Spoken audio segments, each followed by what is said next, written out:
You know, there are American heroes who don't like this idea. Neil Armstrong, Gene Cernan have both testified against commercial spaceflight in the way that you're developing it, and I wonder what you think of that. I was very sad to see that, because those guys are, those guys are heroes of mine, so it's really tough. I wish they would come and visit and see the hardware that we're doing here. And I think that would change their mind. They inspired you to do this, didn't they? Yes. And to see them casting stones in your direction. It's difficult. Did you expect them to cheer you on? So they're hoping they would. What are you trying to prove to them? What I'm trying to do is to make a significant difference in spaceflight and help make spaceflight accessible to almost anyone. And I would hope for as much support in that direction as we can receive. There are people who've been in the rocketry business for decades who say about you that you don't know what you don't know. Well, I suppose that's true of anyone. How can anyone know what they don't know?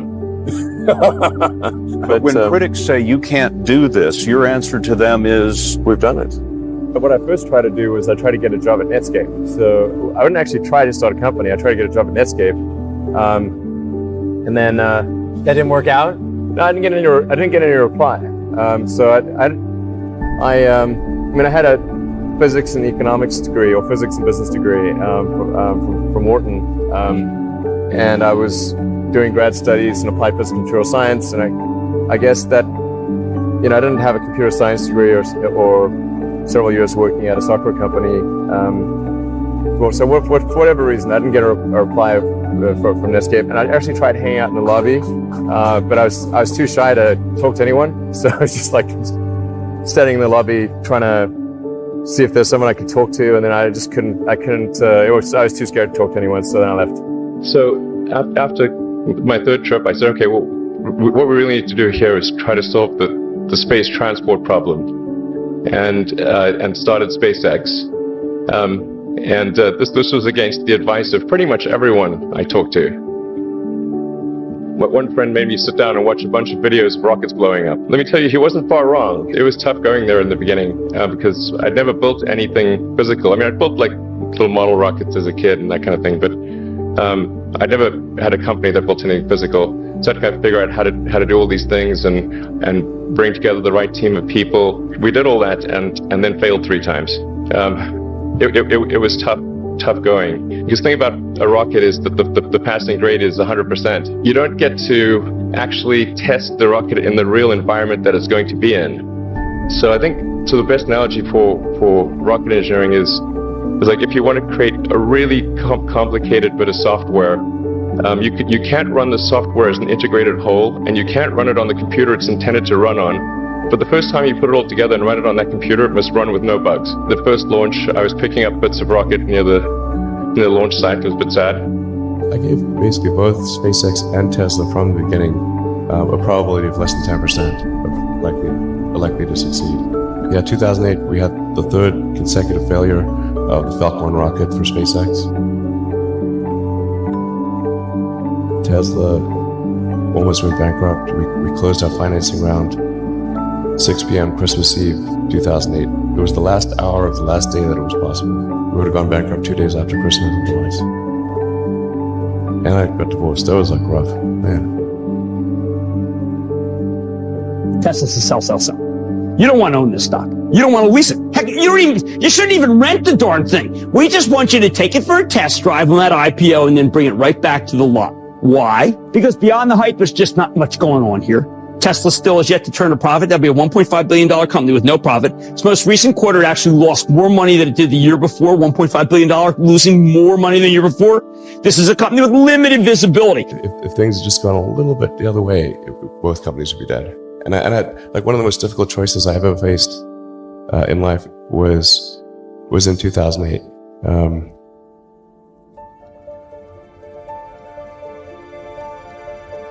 I think I had maybe $30 million left, or $30 or $40 million left in 2008. I had 2 choices. I could put it all into one company and then the other company would definitely die, or split it between the two companies.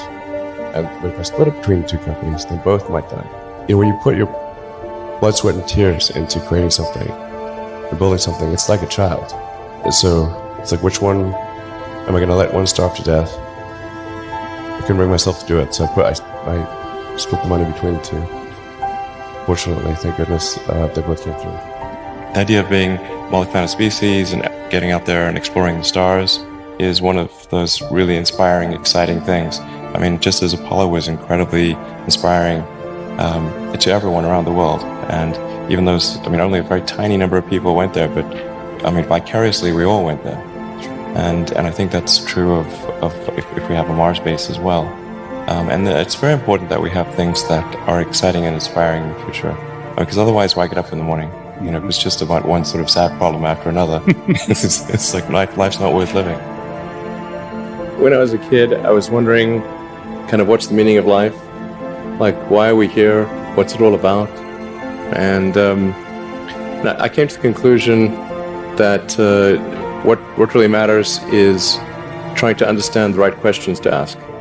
And the more that we can increase the scope and scale of human consciousness, the better we are able to ask these questions. If you consider two futures, one where we are forever confined to Earth until eventually something terrible happens, or another future where we are out there on many planets, maybe even going beyond the solar system, I think that second version is incredibly exciting and inspiring, and there need to be reasons to get up in the morning.